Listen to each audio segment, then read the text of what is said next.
Alrighty, it's time for a Nautilus game, and this one's going to be a quick one because I want to use it for a discussion piece. And I know most of the Season 6 videos have been discussion piece, but there's a good reason for that. Because a lot of things are still not set in stone, and the most common thing people keep asking for Season 6 is, how is this champion right now?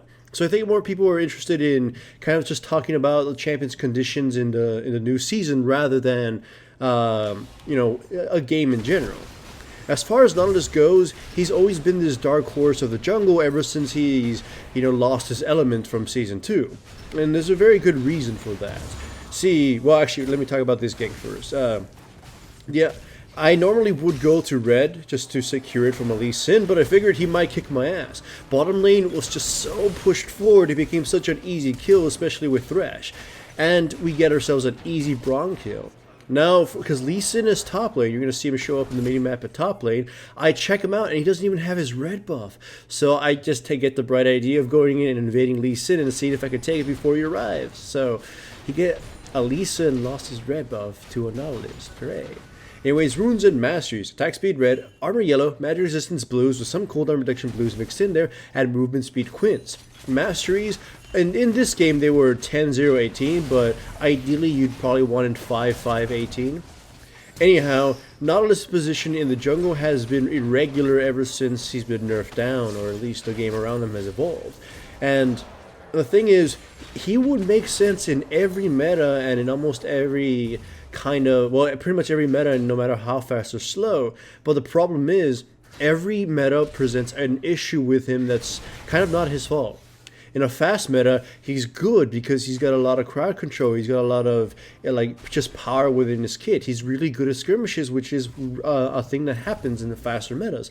But in fast metas, a lot of his natural predators are also around, such as Lee Sin, maybe sometimes Shyvana. Dr. Muna crushes him.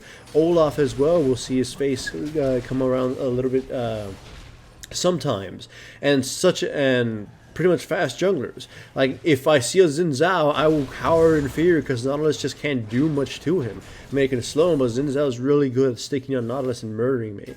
So a lot of fast junglers just come out of the woodworks and crush Nautilus. And in slow metas, Nautilus may do well when he gets super tanky, but he never really does as much damage as you'd want him to do, especially during the late game. So there are a lot of other tanky champions that even if they don't have as much CC as Nautilus, they have a lot more damage. I mean, and another thing that happens is a lot of champions can shrug off the CC that Nautilus deploys later on.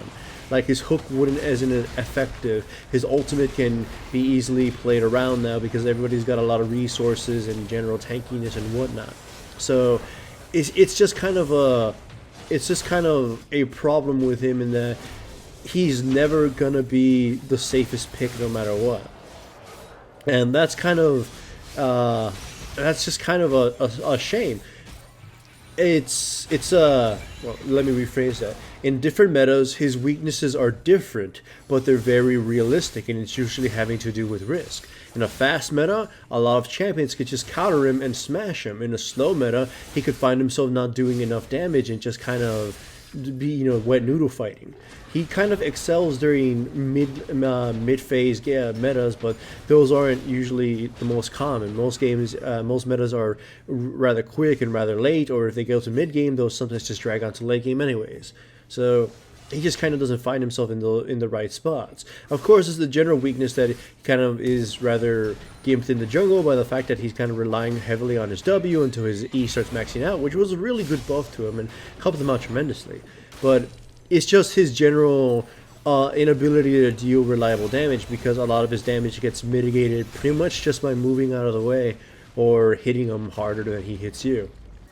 So Nautilus, there's nothing too much you can do to buff him because he's got a lot of crowd control, and buffing a champion with so much utility is such a dangerous thing. Remember when they buffed his E and it was able to do a lot of damage, he became a support and he was really frustrating to deal with. So it's like he just kind of makes a natural supporty type champion, but as junglers become a little bit wealthier and a little bit stronger, he just falls off more and more because he only is setup rather than anything else. So as Nautilus goes, is he good so far in Season 6? No, because right now, a lot of his natural predators are just fucking his day up. Like, hell, even Rammus counters Nautilus. Taunting a Nautilus away is a huge deal because he has really shitty means of actually making it back into a fight. He doesn't move easily. His Q can't really be used unless he's in a proper position. So I'm actually pretty afraid of fighting Rammus as Nautilus simply because he's very disruptive to the flow of Nautilus in team fights and whatever. So it's just not happy times for Nautilus. I don't really know what Riot can do to buff him as a jungle, and honestly, as much as it sucks to say, I think Riot could probably do better trying to rework him to be a better laner or a support than a jungle. Just because he may be one of my favorite junglers, but someone with so much CC can never ever be given enough damage to properly fuck with laners and shit. I mean, to destroy others in teamfights, right? I mean, they could buff him to clear a little bit better, but a farm Nautilus who's a little bit equal or ahead early on against other opponents can actually do a lot of fucking damage. It's late game where he has an issue, but like during mid game, Abyssal Scepter Nautilus with Dead Man's Play can actually hurt quite a bit. It's just, again, he doesn't have the means to farm it up that well unless he's super fed or, you know, he got a lot of kills. I mean, well, that's just, I mean, if he somehow got a lot of farm and a lot of kills, I mean. So, yeah, he's just kind of in a really sour spot, and Riot kind of needs to tinker with him, and I don't think he's going to exist, he shouldn't exist as a jungler for anymore. I mean, he should exist in this form, you know, when you want to play him or whatever. You cannot just not make him a jungler because some people will be upset. But if Riot wants to make him viable or something, they should just cut their losses and try making him a top laner or something. I've been playing him top lane, and it's quite fun, but there's a lot of opponents that just fuck your day up. I mean, she fucks everybody's day up, but Nautilus just really can't do anything. And I know, I've been having some really sporadic uploads and whatnot, but it's because I've been sick quite a while. For those that don't know, I'm asthmatic, and during the winter months, I just get fucked up. It's just kind of a seasonal thing that happens. You know, I get colds, I get fevers and whatnot, and with the asthma, it gets a little bit exacerbated, so my speaking, my voicing becomes a lot more difficult. So that's why you see some like days without uploads or some videos that are quicker or have a little bit more stuttering or mumbling, because it's kind of difficult for me. Either way, I hope you enjoyed this video and it gave you a little bit more insight. Again, Nautilus, I love playing him and I will play him even in Season 6. I just don't think it's kind of a happy moment for him. There's just too many natural predators out there looking to murder him and eat him. And if the meta slows down a little bit, or at least becomes less hostile, then he could come back. But that's just kind of the case of Nautilus always being able to maybe coming back.